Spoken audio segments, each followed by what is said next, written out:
The time is approximately 6:30 p.m. It's the end of the offshore workday. The place is offshore, West Africa. The situation is as follows. A brand new, fully outfitted drill ship is engaged in regular offshore operations.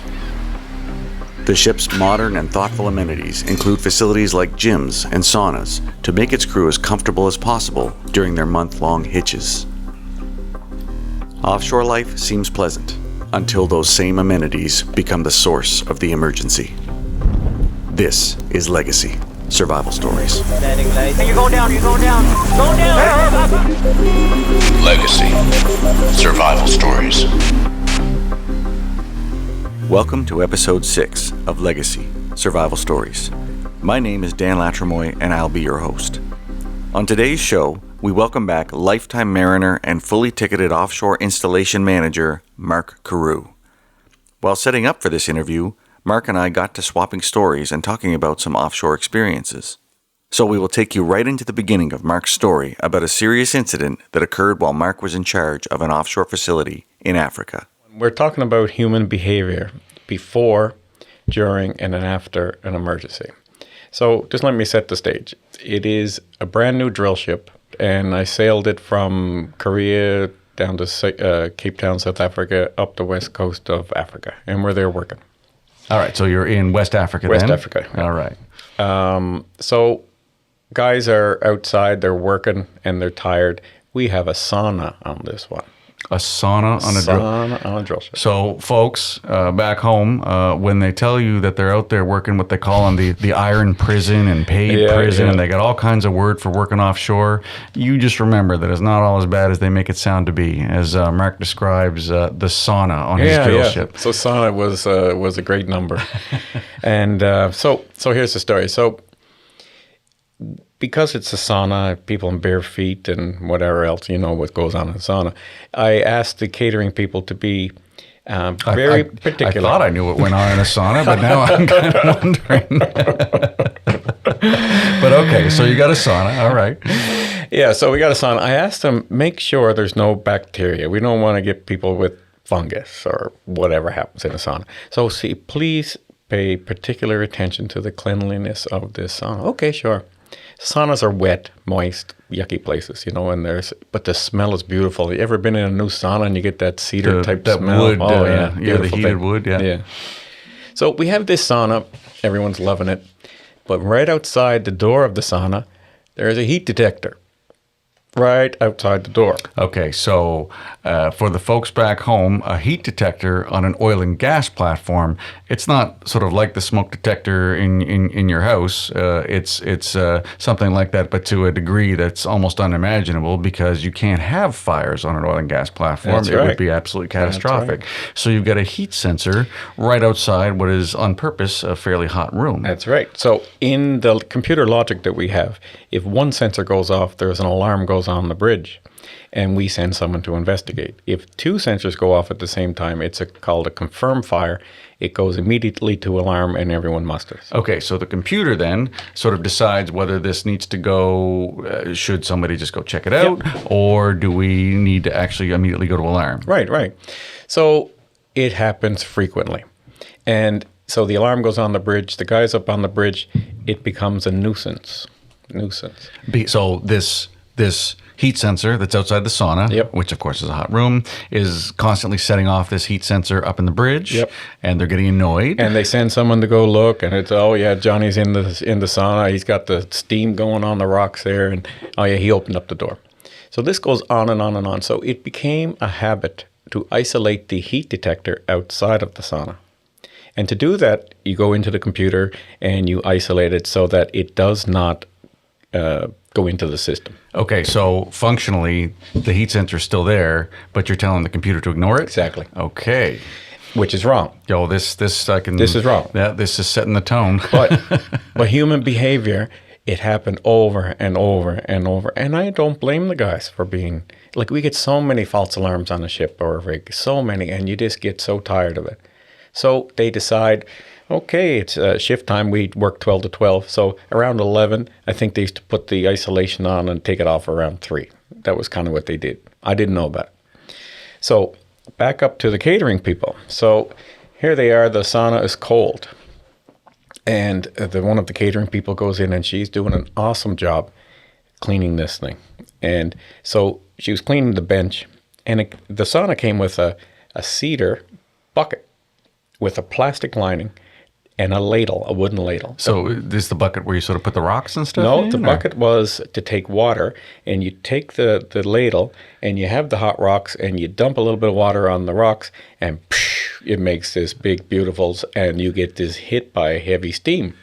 So it's not a steam, it was actually a dry sauna, but that's what came with it, and that's what the boys were doing. So once again, human behavior.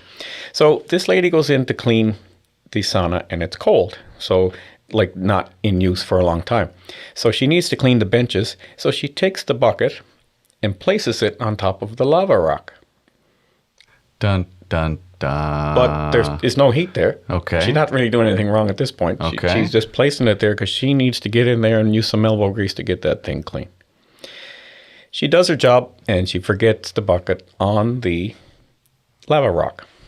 Okay, fast forward about maybe 6 hours. The guys are getting off shift. They're talking all along, hey, would you like to get in the sauna? Yeah, I'm having a hard day, man. I'm going to get in that sauna. I'm going to be, using that sauna today.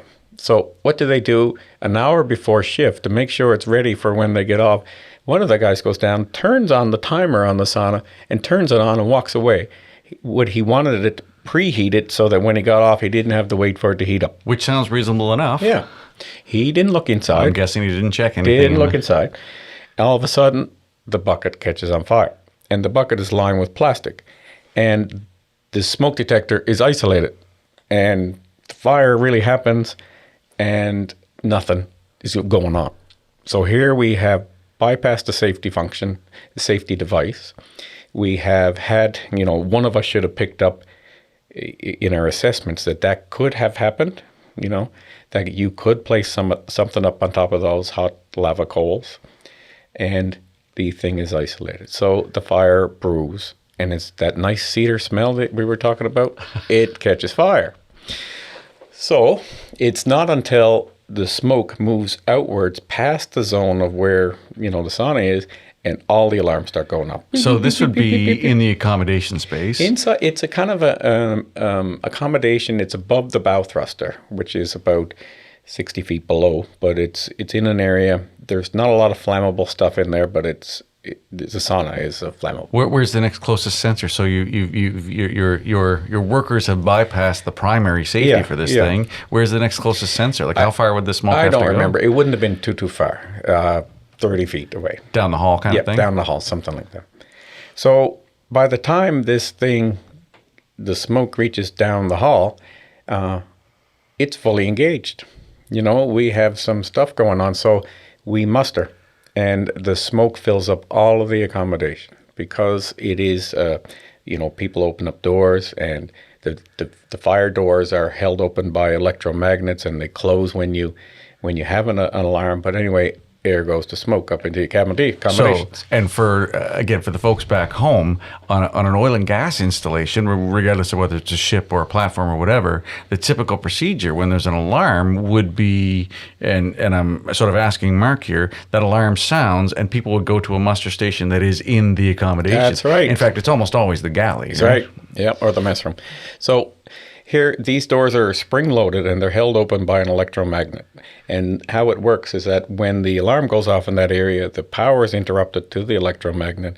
The spring closes the door, and you now have a fire barrier. Okay, so this is meant to reduce the spread of fire. That's so right. these are fire doors. Fire doors. Right. But before that got the alarm, there was smoke, and it went on up into the accommodations. And that's where we didn't know. That's where we ended up sending people. So on a ship, you have a primary muster station. A muster, if you don't know what a muster is, it's just a gathering where you go to gather in the event of an emergency on a ship. So when the alarm sounds, you have a place to go, and that's the place. That's right. The muster station is the place you're supposed to go. But you also have an alternate that you would go, and it's usually outside of the accommodation somewhere else.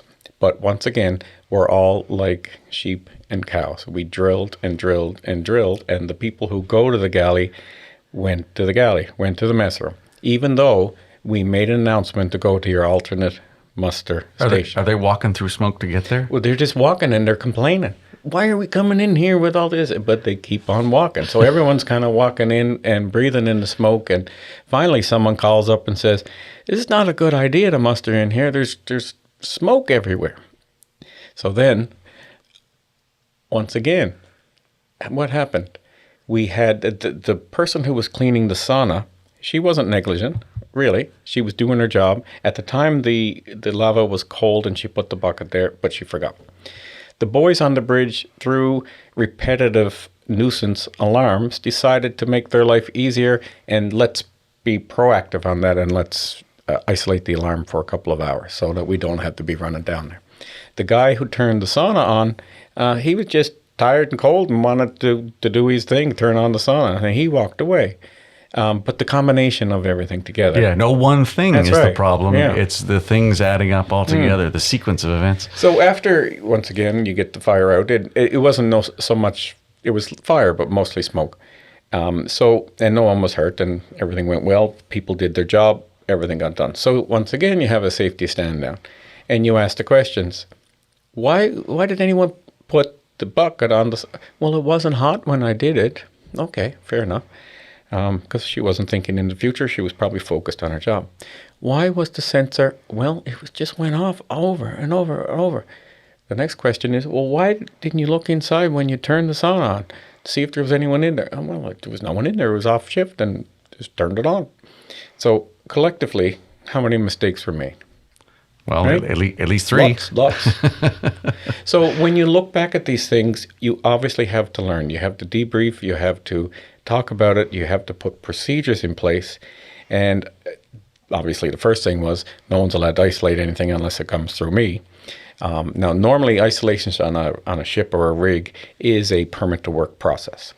But this sometimes if a smoke detector goes off, the guys will isolate it while they're sending someone to investigate so that the whole ship doesn't go into false alarm. So we had to adapt our procedures. We had to remove the bucket, obviously. Well, there was no sauna at the end of it. But there was never going to ever be a bucket in that sauna again. But it came with the ship. That's what. No one put it there. It just came with the ship. Someone had an idea to put a wooden bucket with a ladle for water on a dry sauna. Like a lot of bad ideas here. And we did say earlier that we were not going to have any terrible, sad, harrowing stories, but I feel like we've hit one here because you didn't have a sauna after that, did you? No. So the rig manager, eventually, we say to him, hey, months later, do you think in the budget we could get a new sauna? Wouldn't talk about it. No, I'm not talking about it. Wouldn't bring that one up at all. No, and then I was afraid to even talk about it ever again. So we went on that ship with no sauna the rest of the time. I think it was on there a couple of years. So. Oh, that's too bad. That's too bad. But I am glad to hear that no one was hurt or injured. I am fascinated by the people functionally walking through smoke to get to a muster area, complaining about the smoke in the muster area. You've trained people to do a certain thing, which is usually the right thing. But if there's a little bit of just a little thing gets changed in there somewhere, and all of a sudden that compromises the whole procedure. So human behavior, like common sense could have prevailed, but because we have drilled, so these drills so back to the drill thing. You have it once a month, or you can have it every day if you want. But in the offshore, we have it every week, and we are very precise, and we go through every space on board the ship, and we have an assessment for every space on the ship, and everyone's trained.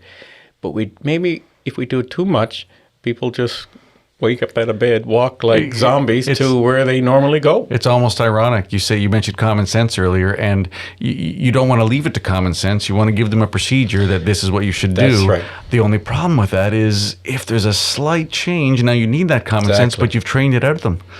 So from then on, the announcement had to be, and we drilled alternate. But I have to admit, before that, we didn't drill alternate. It's on the station bill. Everyone knows that that's where you go if the accommodation is on fire or if you have H2S or something like that. So once again, we can change modify our procedures, and we learn from it. And thank goodness that no one was injured. So I'll ask the question then, even though I think you've already kind of answered it. Go back and tell me, what would you do different And I'm going to guess the answer is practice that muster at the alternate station before the event. Exactly. Yeah. And to not only, we did it once in a while, say once every couple of months. And if you happen to not be on the ship when that happened, you might have missed that event. You know, you might have been home when we did that alternate drill. So that's one thing we did. And we had to reinforce a secondary and a tertiary backup place to go to muster. Second thing we did was we really cracked down on the permit to work and the isolations.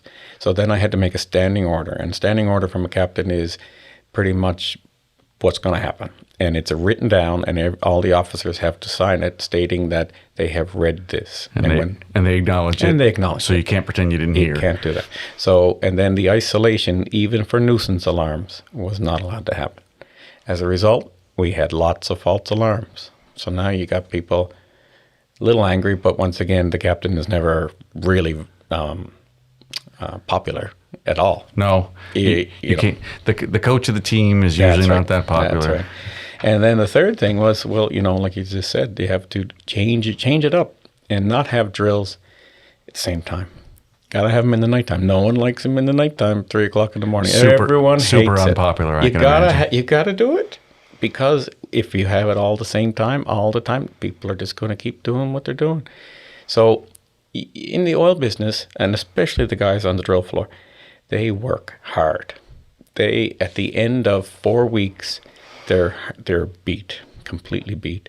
And by me pulling an alarm 3 o'clock in the morning, which is halfway through their shift of sleeping, yeah, that's not very popular. But what's the alternative? What just happened? Yeah, the two scenarios that you've described where nothing horrible did happen, but it certainly could have. Yeah. Certainly could have. That's fantastic, Mark. That's another incredible story. Great examples of human behavior, even in an industry that probably sets the standard globally for being safe and for overkilling procedures. And you mentioned permits to work and all that, and even there. Sometimes the procedures are not perfect, and it only takes a little tiny mistake here, a little change of things over there, and then you got the potential for a real problem. You've seen that Swiss cheese picture? Yes, the Swiss cheese model. It's a Swiss cheese model. So if you don't know what that is, if you take out a slice of Swiss cheese, like a small slice, it will have holes in it. And if you take out another slice of Swiss cheese, the holes are not really the same because they're made by bubbles in the cheese, and you put another one and another one. But if something happens and the holes all line up, that's what the incident would be. So not only one thing has to happen, but 2 and 3 and 4 things have to happen for that emergency to happen. If one of those Swiss cheeses was moved an inch, that incident would have stopped. Yeah, would have caught it. Would have caught it. Yeah. Well, that's fantastic. Thanks so much for joining us on the show today, Mark. We hopefully one day we'll have you back here on Legacy Survival Stories. You've been a fantastic, interesting guest, and as you noted, you've got dozens of stories, hundreds maybe. Yeah. So I'd love to have you back here sometime on Legacy Survival Stories if you're game for it. I enjoyed it. It's great, and good luck with this. I'm looking forward to listening to the different podcasts you produce. Excellent. Thanks so much, Mark. Okay. You can find us on Apple Podcasts, Spotify, Amazon Music, Stitcher, and almost anywhere you can find podcasts. If you're enjoying the podcast, please subscribe and help us move up the charts with a 5-star rating. We like comments and reviews, so we'd love to hear from you. If you've got an interesting story, or think you know someone who'd make a great guest on the show, please reach out to us at legacysurvivalstories, all one word, @gmail.com. You can also find us at legacysurvivalstories.buzzsprout.com. Hey, you're going down. Going down. Legacy Survival Stories.